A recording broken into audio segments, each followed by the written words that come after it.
and then he always had his one big show a year, which was at the Checker Dome, which was at that time, I think they had, I almost got to work one of the Checker Dome shows, but one of the guys that was going to be I was going to be an opening tag match. It was going to be myself and the guy that trained me, Jim Lancaster, and Buzzy Tyler, and I can't remember the guy's name, but he made the booking, so I didn't get to work the Checker Dome show that night. But there were on the show. I mean, there was Dick the Bruiser, there was Harley Race, there was Dusty Rhodes, there was Greg Valentine, all three Von Erich boys, Dory Funk, Ken Patera, Crusher Blackwell. I can't even remember all the rest of them that were on that show that night. And it was it was a $100,000 gate, which, $100,000 doesn't sound like a lot of money, but in 1982, that was a big, huge, phenomenal house. That's like a WrestleMania type house. Right. So, when do you start to become aware that maybe you've got a knack for this, to be on creative? well, I don't think that I ever really have a knack for it, but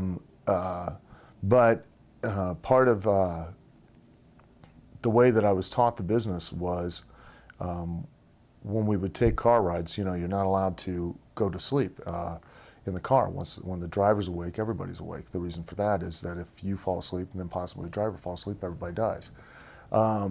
So the way that we would stay awake is Jim would basically say, book a territory. So we would have to literally take whoever we wanted that were in existence at that time, prevalent, and then you would take, top guys. Who are your top guys and why? You have to explain why. And then who are your mid guys and why? And then who are your lower level guys? And then who are you going to, bring in, even specific job guys, and why are you going to bring those guys in?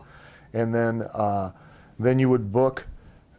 You'd always start from the back, always from your end, and you'd always work your way back, because you don't know where you're going unless you have a destination. So what's your blow-off match, your main event blow-off match that you're going to work towards? Is it going to be a cage match? What's a cage match? Well, who's it going to be? Why is it going to be those people? What's going to bring you to that point, and what are you going to have to do to get there? And then so on and so forth. And then when they have that blow-off, who are you going to take down? Because wrestling should go like this. It now goes like this. Guys at the top should either leave the territory, or they should go into the middle, or somewhere in the middle, so that they can eventually you can work them all the way back up again, or in a different route, or you just take them out of the picture completely. And unfortunately, it doesn't happen like that anymore. Now everyone's just fighting each other every week, and it doesn't matter who wins or loses. Now it just goes like this. So now you just have your top guys, and your top guys will always beat your middle guys. Your middle guys will never beat your top guys. Your middle guys will always beat your bottom guys, and your bottom guys will never beat your middle guys. So now it becomes so predictable. Yeah. It's just this, and you just have your three tiers, as opposed to it going and always evolving and devolving. So you were aware of this very early with these little exercises you're doing in the car with Jim. So I was, but I wasn't at the time. It was just, he was really doing it, not to teach me how to book, but he was teaching me really how to, and I didn't understand at the time, but how to understand how to do business in the wrestling business. To be smartened up is not knowing that wrestling's fake. Everybody has known that wrestling is fake for decades. So assuming that just because you know the inner workings of wrestling or whatever is that smartened up is not. To be smartened up is to understand everything about wrestling, not just as it applies to being a booker or as it applies to be a wrestler, but literally the whole picture and how you can utilize where you're at to do the proper business that not only helps you, but helps the business itself. Because the reason we all shake each other's hands is because we all make money together. And if one of us doesn't make money, then it's going to make it harder or next to impossible for any of us to make money. And so everybody has to have a grasp or an understanding of how this operates, so that we can utilize it to its maximum potential. The booker that you want to work for possesses what qualities? A vision and an idea that goes at least several weeks, if not several months out, for not just me, but for every single person there. and also is just concerned with one thing, and that's business. Is constantly trying to up the attendance, not quality of matches. Quality of matches mean shit. They mean nothing in this grand scheme of things. I worked for nearly 14 years before I ever heard anybody come and ask me how good was your match. It meant nothing to those people. And the reason it meant nothing to them, because it had nothing to do with how much money they made. I could have had the greatest match since Jesus walked on water. But if there were only 50 people sitting in the building, that meant that we weren't going to eat. And that's what it came down to. So they concerned themselves with and were focused with was how many people showed up that night, and how could we get more people to show up next time, and how could we drive the level of emotion to a higher peak to then motivate those people to go out and tell more people to come. That was it. Are they accessible? Are they open to your ideas as a talent? Can you go Sure. to a booker and say, listen, Sure, and what you still about can this? today. That myth that you can't is absurd.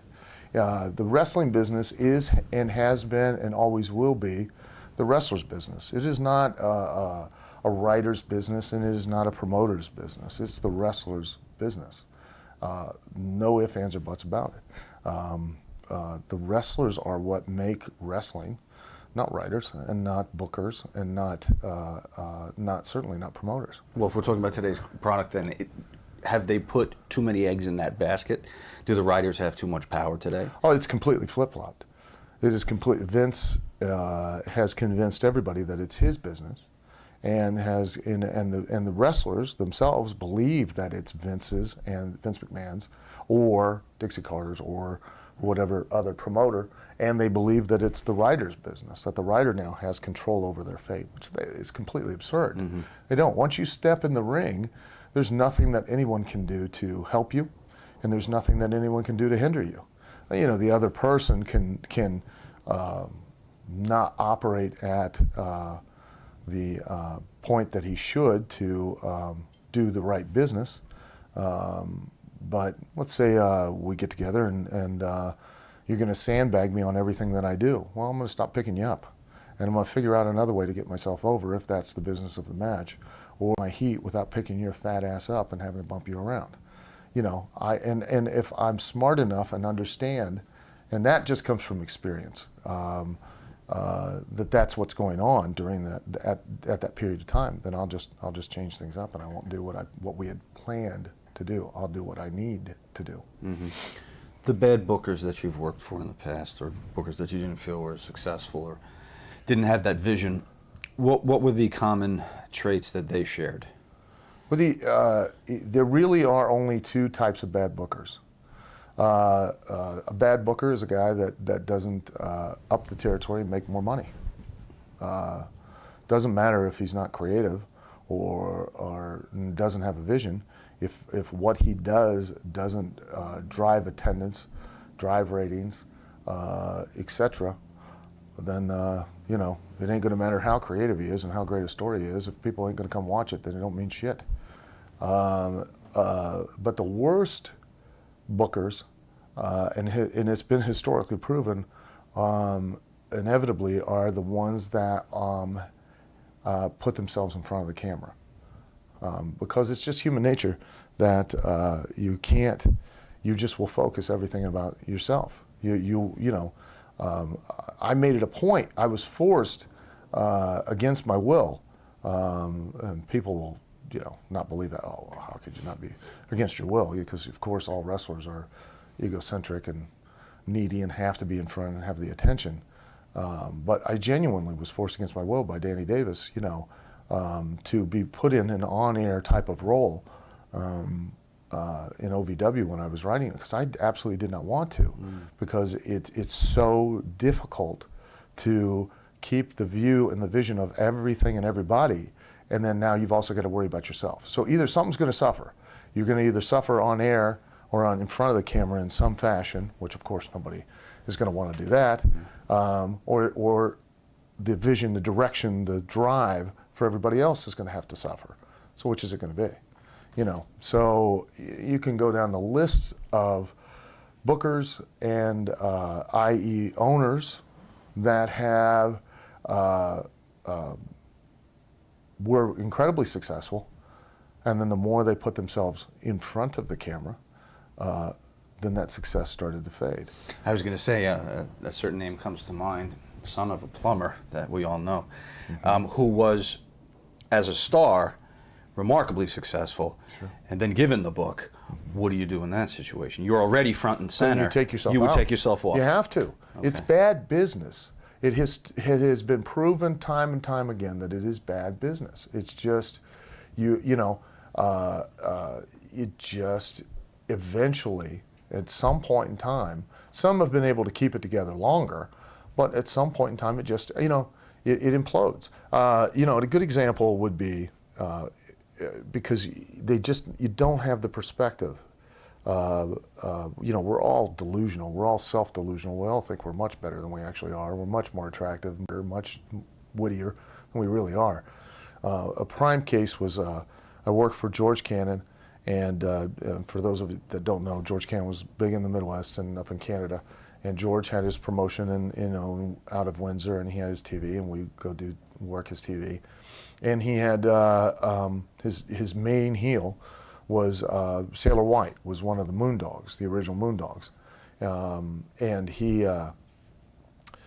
they did an angle, and thank God I didn't run in on this because I'd already done my time with Sailor White, he and his brother, which was apparently the how can we kick Al's ass the most until time ran out match. Myself and a guy by the name of Bubba Hawkins. They just kept beating us. Like, make you give up, pin, like 15 minutes of it. I'm like, Jesus Christ, I quit minutes ago. We could have stopped this match. But apparently they just had 15 minutes, so let's just continue to beat Al's ass. And I mean, he beat your ass. He was rough. He was really stiff. And this was during a period of time when being as loose as possible was a hallmark. So it was like working with this coffee table that hit you back. So he was going to come in and attack Bobo Brazil. And he had like this god-awful 5-foot-long, it was a shillelagh. I don't know, it was a giant wooden stick with this huge knot on the top of it. And I remember a TV guy comes in, and he's like, where we're watching the monitor, and he goes, in a minute, Sailor White's going to attack Bobo Brazil, and I need you guys to come running in, and you're going to try to make the save. Of course, he's going to, drop all of you. And I'm thinking, well, he ain't dropping me. I just spent 15 minutes with this guy in the ring. I ain't going back out. And there was a guy called Little Lumberjack sitting beside me, and he's like, you going out? I go, no, I'm not going out. He goes, well, I'm not going out. I said, I'm telling you right now, I ain't going out. He goes, well, I'm not going out. I said, I don't give a shit what you do. I ain't going out. I've just had my ass whooped. And he's got a stick this time. Do you realize he has a stick? I'm not getting hit with a stick. So the guy runs in. And the story goes somewhere. It makes my point. Guy runs in and goes, yeah, I need your help. And Lumberjack looks at me, and I look at him, and I'm not going. So he jumps up and runs out. Fool. Because Sailor White wielded that thing like a baseball bat, just started cracking guys left and right. Guy, he was in the 1980 Olympics when they boycotted the Olympics, Greg Wojciechowski. He was also like working with a couch. He runs out, throws his arm up, breaks his arm. One guy grabs one end of the stick, boom, hits him with the other end of the stick. Just lays out every guy in the territory, laid everybody out. Mid-card guys, low guys, job guys, just killing them all. Okay? It's just bodies laying all around. Who do you think could make the save? But yet, a 58-year-old fat man who was 5'2" by 5'2", George Cannon jumps up behind the announcer's desk and begins to belly buck, literally bumping him with his belly into submission, Sailor White, until his pants fell down all around off his waist, and then we went off the air. And that was going to be the main event in Cobo Hall, was Sailor White against George Cannon. Prime example. You're going to bury all of your talent. Right. And now the only guy that can stand up to it is not another talent. It's going to be the promoter.